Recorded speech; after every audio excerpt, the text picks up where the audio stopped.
Hey, it's Reckless Tyree here.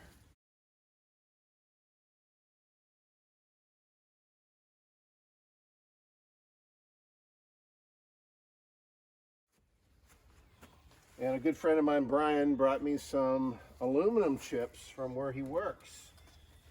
Oh, I can't lift them. See, this is just a portion of them. And so, because they're really little chips, they're easier to measure quantities of. So I'm going to do some experimentation with making hydrogen out of aluminum and lye, and this is aluminum hydroxide powder. So I have various means of measuring it. I have 1/3 of a cup here, and I have these two measuring devices. I don't know, maybe that's a tablespoon. I don't know, maybe more. And then this is, I'm guessing, a teaspoon. So it's not going to be super exact. And then I also have this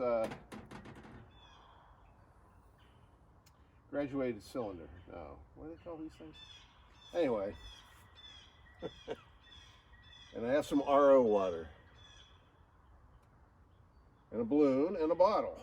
Okay, so my plan is to accurately measure, somewhat accurately measure the materials, and then see how much hydrogen based on how many balloons I fill up.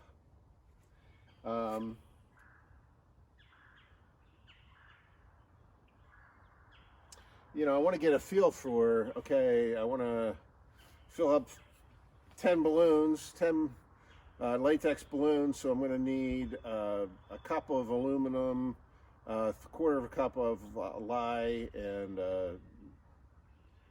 100 liters of water.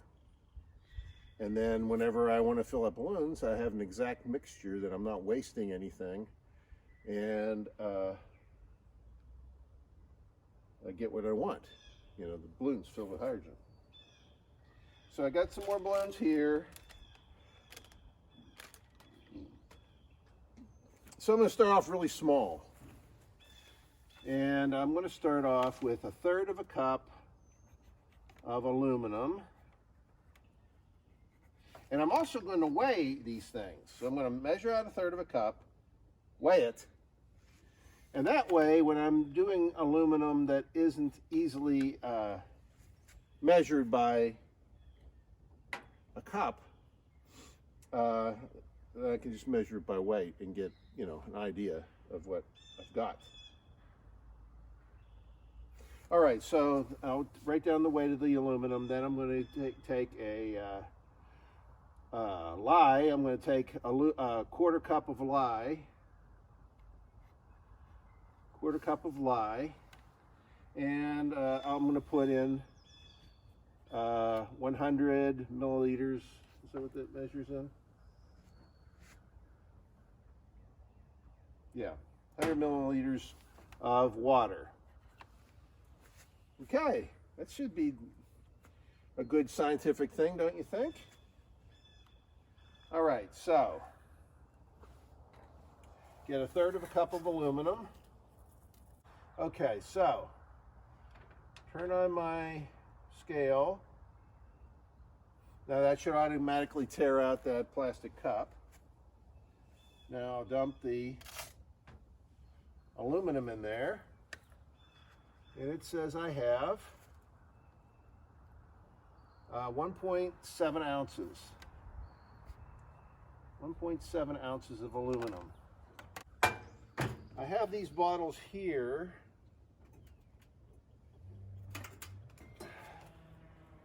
And I have to see if I can get a balloon on the mouth of that. That's going to be a challenge, I think. All right, so let's see if I can get a balloon on the mouth of this. Yeah, okay. That works. All right, well, I have this tea bottle that I've cut the bottom out of. and it fits over the top of the mouth of that.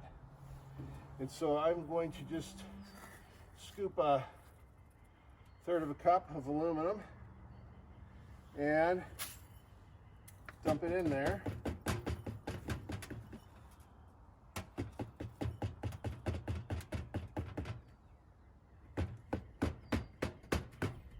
All right, now the advantage of the kombucha bottle is that it is transparent. All right, so I just scraped off a portion of that label so you can see the level of the aluminum is right there. And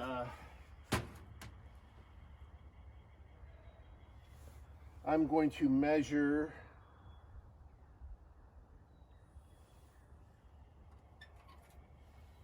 I believe this is a tablespoon. These look pretty much the same size. So I'm going to go with a tablespoon of lye.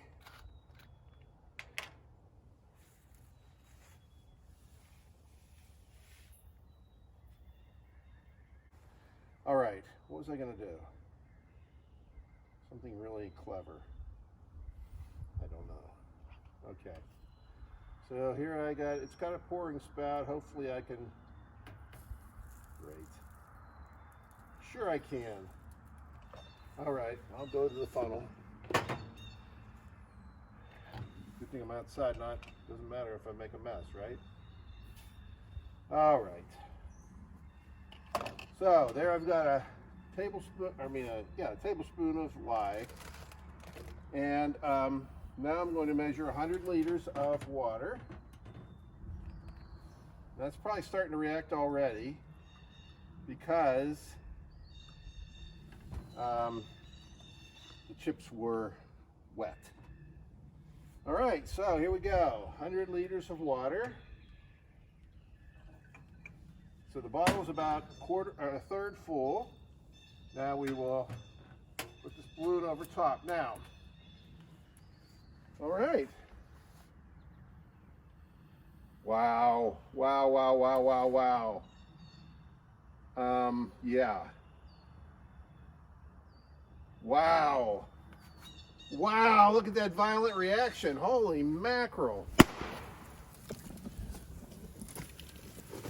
Wow.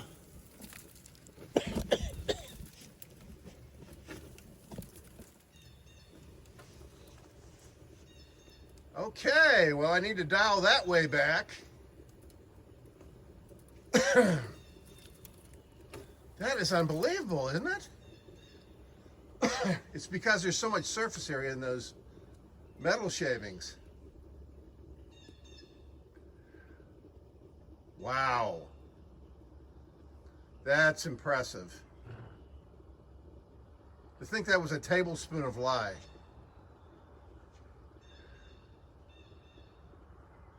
All right, well, I've learned that I'm not going to be able to do it with this method.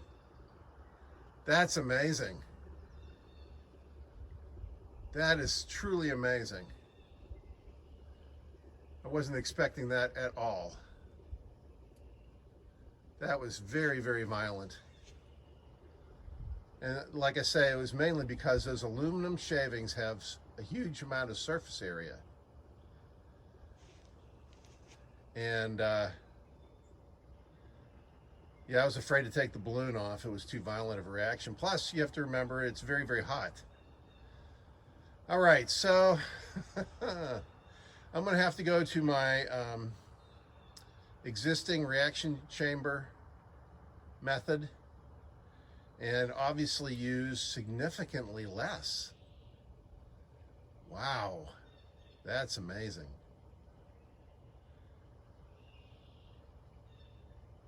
That's amazing right there. I've used foil before, and that has pretty good surface area, but I think these aluminum chips have the most surface area of all. Wow. Okay, so you can see what's left there. Still reacting. Yeah, I think I'm just going to let this be. And I think I might reduce this method. So I put 1/3 of a cup of chips. Now it didn't last long. I mean, it lasted maybe 10 minutes, 5 to 10 minutes. I should have measured the time too. That's another factor I need to add into this, how long it reacts. And that's the problem with the reaction chamber I have, is that you can't see in it. So all you can do is measure it by how much gas you're making. Man, that was just so violent. I was just so surprised. All right, so maybe, wow, I don't know, 1/6 of a cup of aluminum? Maybe do by weight. Like I measured that by weight. It was about 1.5 ounces of aluminum. So probably should use maybe 1/2 ounce of aluminum. Now what would be interesting to do, and what I probably will do at this point, is add a little bit more aluminum and see if it still reacts. If the problem is the aluminum has been used up, then by adding more aluminum, I'll see if there's a reaction and I'll know the aluminum is used up. If there is no reaction, then I'll know that the lye has been used up, because there's still some liquid in there. Wow, that was amazing. This is some crazy stuff. All right, so ideally, what I would like to do, the ideal system, would be to have a hopper full of the aluminum turnings, and some kind of a timed valve, not a valve, flapper. Anyway, you'd open a flapper, it would release a set amount of aluminum. Maybe you'd have the hopper feeding into a measuring type of chamber. In other words, the hopper would open, enough aluminum would drop to fill up that measuring chamber, and then obviously the hopper would close, and it has to be gas tight. See, that's the problem. It has to be gas tight to the hydrogen. That's going to be the hard part. And then anyway, then with the timer would then open once that damper was closed, that flapper was closed, and release the aluminum into the actual reaction chamber. And you'd have that with your lye and with your water. So it would be a timed process. You'd have to see what the timing is. Like I said, was it 5-10 minutes? And then every 5 or 10 minutes, you'd release more materials into the reaction chamber. But you'd also obviously have to get rid of the remnants, the what's left over from the reaction. And wow. Oh, what a mess. What a mess. What a mess. I had no idea it would be so violent. That's crazy, which is good. I mean, you're getting a lot of hydrogen. You get a lot of bang for your buck for, I mean, 1.5 ounces of aluminum. And I probably have, I think Brian said there's 10, no, they said 70 pounds. I'd actually have to weigh it. I don't think he weighed it. I think he was judging on the way it felt. But anyway,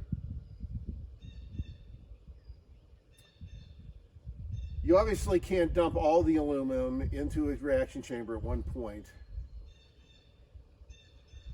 because it would just be so violent. You got to control that violence. Tune in again and catch the exciting further adventures of the Reckless Retiree.